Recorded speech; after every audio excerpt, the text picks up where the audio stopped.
Alex had always been fascinated by the paranormal, but nothing prepared him for the horrors he would face in the orphanage. He had received a letter from a woman named Sarah, who begged him to help her find her son, Daniel, who had gone missing while playing near the old building. She said that she heard his screams coming from inside, but when she ran in, she couldn't find him anywhere. She also said that she saw strange shadows and heard voices whispering his name.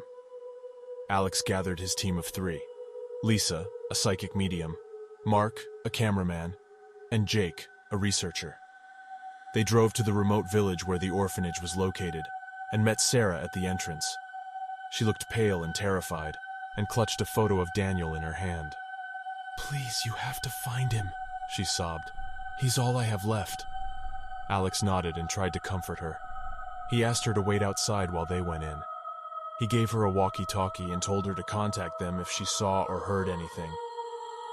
The team entered the orphanage, which looked like it had been abandoned for decades. The walls were peeling, the windows were broken, and the floorboards creaked under their feet. They turned on their flashlights and cameras and began to explore. Lisa sensed a strong presence of spirits in the building. She said that they were mostly children who had died there, and that they were trying to communicate with them. "Can you tell us where Daniel is?" Alex asked. Lisa closed her eyes and focused. She said that she heard a faint voice saying, "Help me," from somewhere upstairs. The team followed Lisa as she led them to the second floor. There they found a long corridor with several doors on both sides. Lisa pointed to one of them and said that the voice was coming from there. Alex opened the door and entered. The room was dark and dusty, and filled with old toys and dolls. In the corner, there was a large wooden chest with a padlock on it. "Daniel!" Alex called out. There was no answer. Alex approached the chest and tried to open it. It was locked. "Maybe he's in there," Mark suggested. Alex looked around for something to break the lock with. He found a metal pipe on the floor and picked it up. He swung it at the lock, but it bounced off without leaving a dent. "What the hell?" Alex exclaimed. He tried again, but with the same result. Suddenly they heard a loud thud from behind them. They turned around and saw that the door had slammed shut by itself. They ran to it and tried to open it, but it was locked too. "Let us out!" Alex shouted. He banged on the door with his fists, but no one answered. They heard Sarah's voice coming from the walkie-talkie. "Alex, are you there? What's going on?" Alex grabbed the walkie-talkie and pressed the button. "Sarah, we're trapped in a room upstairs. There's something wrong with this place. You need to get help." He released the button and waited for her reply. There was only static. He tried again, but still no response. He looked at his team and saw fear in their eyes. They were alone in the dark with an unknown force. They heard a soft giggle coming from the chest. They turned their flashlights towards it and saw that it was slightly open. They saw a pair of glowing red eyes staring at them from inside. They heard Daniel's voice saying, "Help me." They realized that it was not Daniel. It was something else. Something evil. Something that wanted them dead. Alex and his team were paralyzed with fear as they stared at the chest. They felt a cold breeze coming from it, and a foul smell of decay. They heard the giggle again, followed by a raspy voice saying, "Come and play with me." The chest opened wider, and they saw a pale hand reaching out for them. The hand had long nails and was covered with blood. They screamed and backed away from it. They looked for another way out of the room. They saw a window on the opposite wall. It was small and dirty, but it seemed to be their only chance. Alex grabbed a chair and threw it at the window. The glass shattered and left a hole big enough for them to crawl through. He turned to his team and said, "Let's go." He climbed through the window first, followed by Mark and Jake. Lisa was the last one to go. As she was about to climb out, she felt something grab her ankle. She looked down and saw the hand holding her tightly. She screamed and kicked at it, but it wouldn't let go. She felt another hand grabbing her other ankle, and then another one grabbing her waist. She looked back and saw that the chest was empty. The thing that was inside had crawled out and was dragging her back into the room. She saw its face for the first time. It was a twisted mockery of a human face, with sunken eyes, a crooked nose, and a mouth full of sharp teeth. It smiled at her and said, "You're mine now." It pulled her into the chest and closed the lid. She screamed one last time before everything went black. Alex heard her scream and turned around. He saw that she was gone. He ran back to the window and looked inside. He saw the chest closed and locked. He shouted her name, but there was no answer. He realized that he had lost her. He felt a surge of anger and sadness. He wanted to go back in and save her, but he knew it was too late. He heard Sarah's voice coming from the walkie-talkie again. "Alex, are you there? Please answer me." He picked up the walkie-talkie and pressed the button. "Sarah, we're outside. We lost Lisa. She's dead." He released the button and waited for her reply. There was silence. Then he heard a scream. It was Sarah's scream. He heard her say, "No, no, stay away from me." He heard a loud bang, followed by more screams. Then he heard nothing. He realized that something had gotten to her too. He felt a chill run down his spine. He looked around and saw that they were surrounded by darkness. The only light came from their flashlights and the moon. He wondered where they were. He wondered if they were still in the same world as before. He wondered if they would ever get out alive. Alex and his team were in shock. They had lost two of their friends in a matter of minutes. They had no idea what to do next. They heard a faint sound coming from the orphanage. It sounded like a music box playing a lullaby.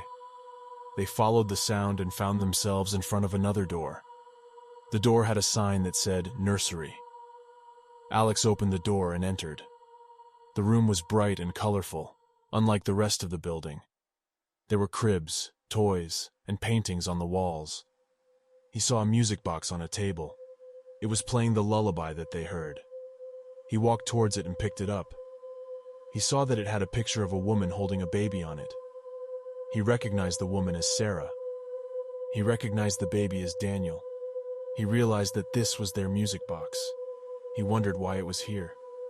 He heard a voice behind him saying, "Because this is where it all began." He turned around and saw a man standing in the doorway. The man was tall and thin, with dark hair and a beard. He wore a black robe and a pendant with a strange symbol on it. He recognized the man as the leader of the cult that ran the orphanage. He realized that this was the enemy. He said, "Who are you? What do you want?"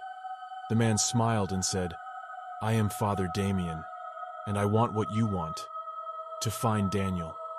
He said, "Where is he? What have you done to him?" Father Damien said, "He is here. He is with us. He is one of us." He said, "What do you mean? What have you done to him?" Father Damien said, "We have given him a gift of eternal life, a gift of power, a gift of darkness." He said, "You're insane. You're evil. You've turned him into a monster."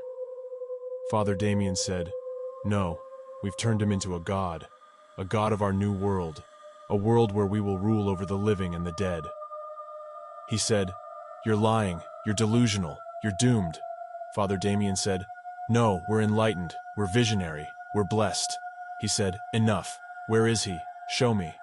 Father Damien said, "Very well, follow me." He walked out of the room and down the corridor. Alex and his team followed him. They reached another door at the end of the corridor. The door had no sign on it.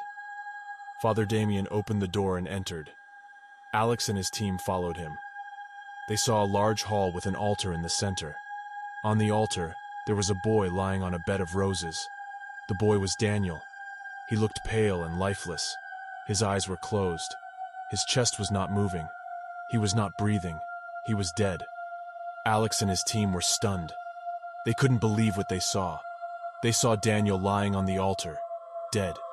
They saw Father Damien standing next to him, smiling. They saw a group of hooded figures surrounding them, chanting. They saw a pentagram drawn on the floor, glowing. They saw a portal opening above them, swirling. They realized that they were too late. They realized that this was the end. Alex felt a surge of rage and grief. He wanted to kill Father Damien. He wanted to save Daniel. He grabbed his pipe and ran towards the altar. He shouted, "You bastard! You killed him! You killed them all!" Father Damien saw him coming and said, "Too late, Alex.